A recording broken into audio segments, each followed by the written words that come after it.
All right, welcome everyone. Today we'll learn things about retail in all different capacities. Retail done badly is the worst business in the world. What AI will never do is replace that human connection, which we value so much. Conversion was that metric that we tied to as performance.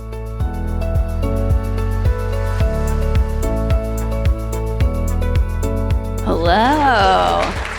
Nice little wake up after lunch. I'm Gabrielle. I'm an account director here at RetailNext, and I'm thrilled to be with my partners, Dre and Joe at Foot Locker.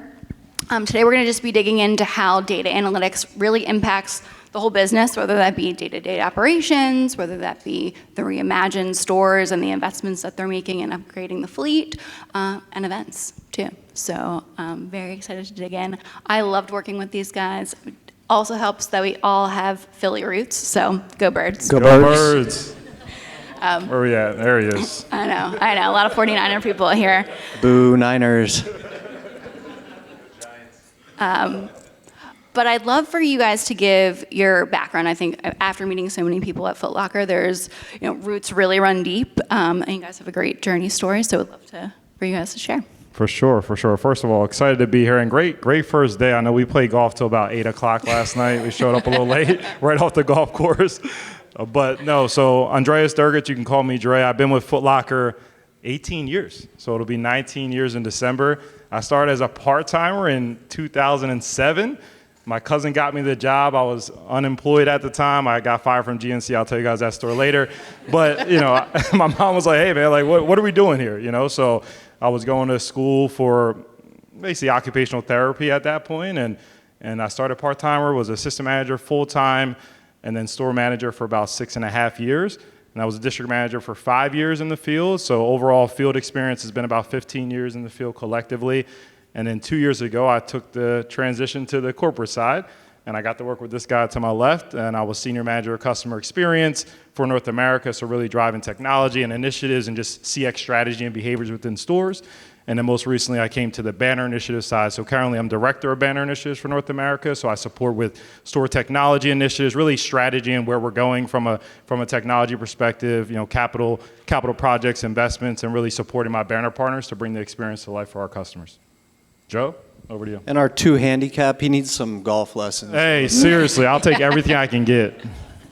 No, so those lights are bright. I know we're talking about lighting, holy smokes. First, I think it's funny you bring 2 store guys in to talk about data. No, but similar to Dre, I've been with the company 15 years. I started in stores as well. Never thought I would be in retail, and I think it's so cool to hear a lot of the conversation earlier just about pouring into our teams, and that's our secret sauce. We call our teammates stripers in store, and you see in the video just how we bring things to life. So started in store part-time. I was walking through the mall, going to school, and I was like, wow, Champ Sports, I love the shit they sell. And walked in, I said, you guys hiring?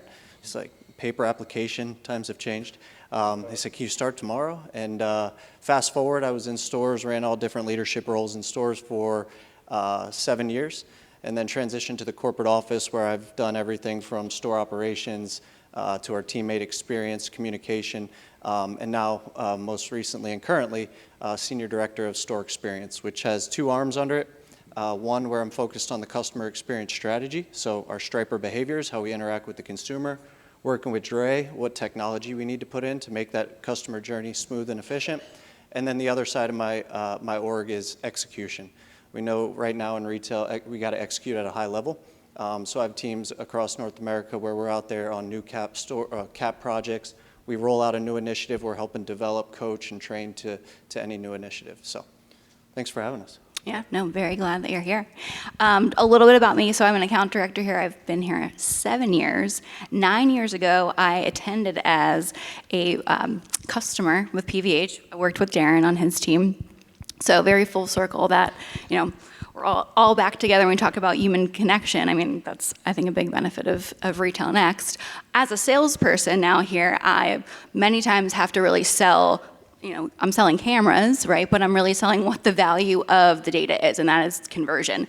Then the refreshing part about working with these guys is they were already on it. I did not have to sell, the value. They were actually in the field, bootstrapping a culture of conversion themselves with pretty terrible data, to be honest with you. Extremely terrible. Yeah, it was bad. But they were there. I mean, they actually, I don't want to take away from the story, but I want to kind of go back. It was like 2022, you guys actually started this bootstrapped program on increasing conversion. So I kind of want to start there. Yeah, it was a long journey for sure to get to this point, Gabby. I know we started with Varun as Gabby was having her little one. And they were like, is this Foot Locker thing ever going to happen? I mean, trust Joe and I were fighting on the back end to make it happen. Like, trust and believe.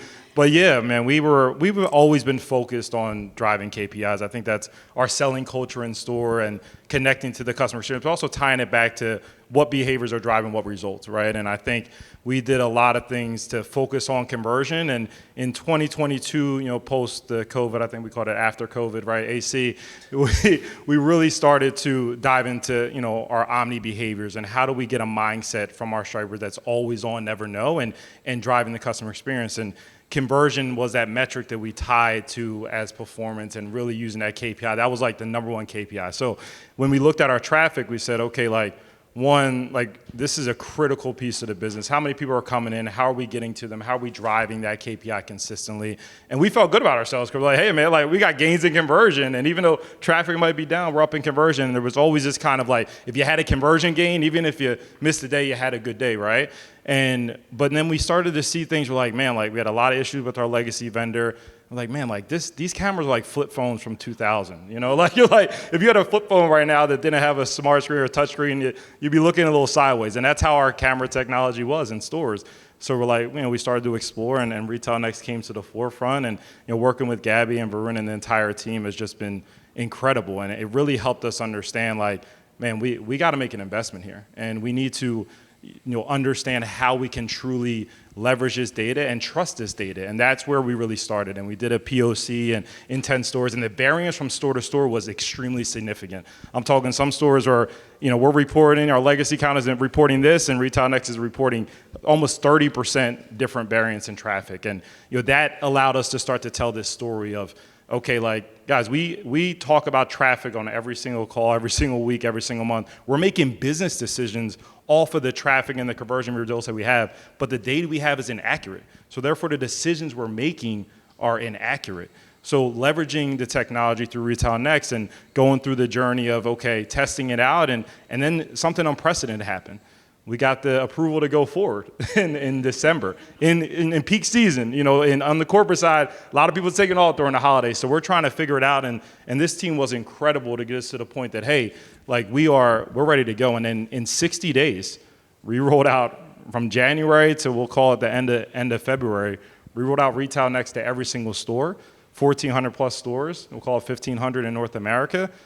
And this year, obviously, going through the transition of what that looks like. So it's been invaluable. The data we can trust. Now it's getting the team to start to go through that transition period of this year because they don't know how to survive without comp conversion right now, right? But helping them through that transition and even just the data side that Joe and the team has provided us to really help educate our leaders through this transition and helping them, really use this data more effectively.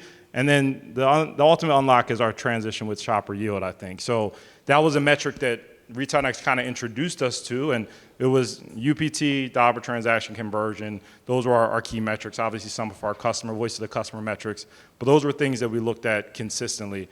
And the idea of having a value or a metric or a KPI that includes all of those things in one was just so valuable and simplified. That's been really our strategy for our store teams. Let's simplify the message.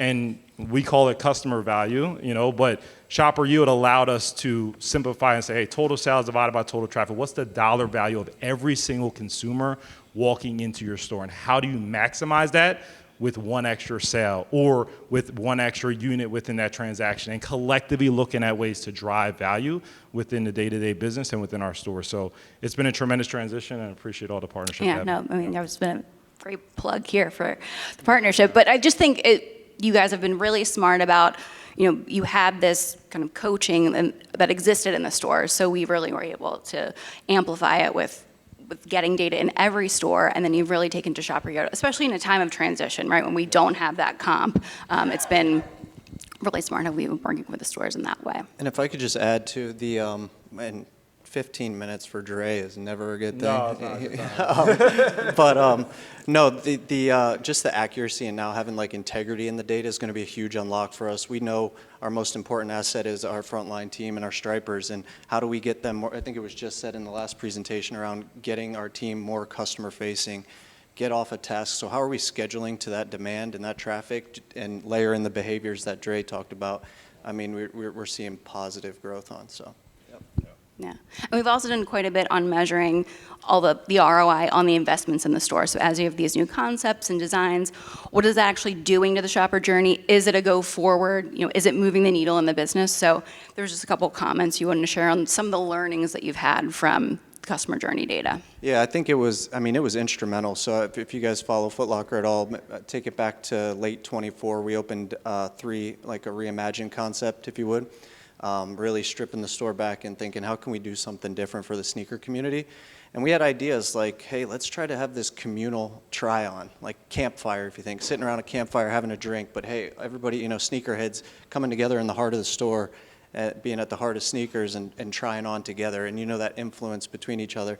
We thought it was an amazing idea, but hey, we installed, you know, heat mapping and we looked at dwell times and we looked and we pulled all the seating to the center of the store. We called it the Kick It Club. Mm-hmm. And we realized quickly the customer didn't want it. They wanted to be still on the footwear walls where they're discovering product while they're trying on. So we quickly, you know, pivoted from that. There's multiple examples around product adjacencies when you talk about visual merchandising. You know, how impactful is our, you know, our front fixtures and what's that halo effect to the brand itself? Or hey, Joe, where's Joe? Joe's the man, data guy. You know, really just looking at, hey, where can we, you know, take some, you know, commercial space from and give it to, you know, high performing brands to scheduling to the demand. So I think like the heat tracking or the heat mapping, the dwell times, I think was instrumental to land in our current store format, which we're rolling out hot and heavy now. Yeah, I always think it's that refinement period, right? And people sometimes want these big wins, but I think a big win, to be honest, is sometimes some CapEx savings, right? Where you think you're going to do this massive change to the store and it actually is not worth the investment. So definitely some really solid learnings, and we're excited to see kind of the version 2.0 here. A really interesting application of our data, which has been new for us, is physical events, physically outside an arena with the NBA All-Star Game this year. So that was a really cool opportunity. So just wanted to really understand how traffic data really impacted the event for you guys. Well, you guys see in the video, like there was a lot going on at All-Star. So if I can paint the picture, it was, you know, so with our vendor partners, we had Nike, Jordan, and Converse, right, outside on basically on top of a parking garage. And then you came down and it was Adidas, Puma, and our other strategic partners in the outskirts. So you had about 4 or 5 entrances collectively where the consumer could navigate between these experiences. And so it was extremely complex, and ultimately we needed to understand where was the customer going throughout these experiences, how much, you know, time were they going up here, coming down here, what drove more traffic from an event standpoint. Obviously a ton of people coming through, so where was that traffic going, and obviously connecting it back to sales. So we were able to get conversion out of that data as well. So RetailNext, we worked extremely quickly to kind of add cameras outside on both entrances on the top of the parking garage, and then on basically the frames outside as well. So we were able to capture all of the consumer journey throughout both spaces, and really over 24,000 people walk through and experience, you know, our All-Star event, and really allowing us to say, okay, like, how do we drive this further, even in the future? Like, we've struggled in events in the past to say year over year, how do we build on it? How do we get better? And data helps you do that. Data helps you analyze what worked, what didn't work, and helps you make better business decisions. So having that data available as we go forward into future years will allow us to create better events for our consumers and drive better connectivity with the community. So, you know, it was really an unprecedented quick turnaround and an outdoor event, and we didn't expect to be able to have it. So, yes. So it worked really well to help us bring the event together. That was 3 minutes, Joe. I know, we actually are cruising through this, I was going to say. Record time. I thought we would at least got an hour, Joe. I don't know what happened. I mean, with this one, I think we can kind of open it up. We just wanted to kind of touch on like all of the different areas that we do use data in, and it's different facets of the business. But I'll take it easy. Yeah, I can add into. I think we were talking about it a little, Eaton over here, and it's cool to think and hear all the AI conversations, because where we're at with it now, and speaking of data, is again getting our stripers more customer facing. How are we extracting data? And then our internal joke is we have a dashboard for everything.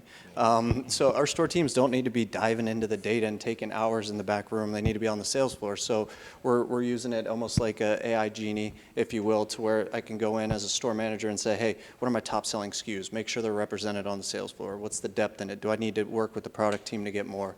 Hey, what's my conversion trend, or what's my traffic trend? So I think we're using it more from an efficiency standpoint in stores. So it's great to hear. And I think the biggest thing, and just the similarities of all the presentations, like we're big on three things. We say we build a culture that our teams want to be in and they want to be around. It speaks in the tenure. If you talk above store, our tenure's like 20 plus years, 22 years. So we build that culture. We develop them. We take the time and we pour into our teams. We build their capabilities, whether it's a technology, whether it's product, whether it's whatever it may be, career pathing and growth. And then we have a strategic plan around behaviors and execute at a high level. And that's really what our secret sauce is to drive performance through data. All right, well, thanks, guys. Yeah, Thank thank you, you very guys. much.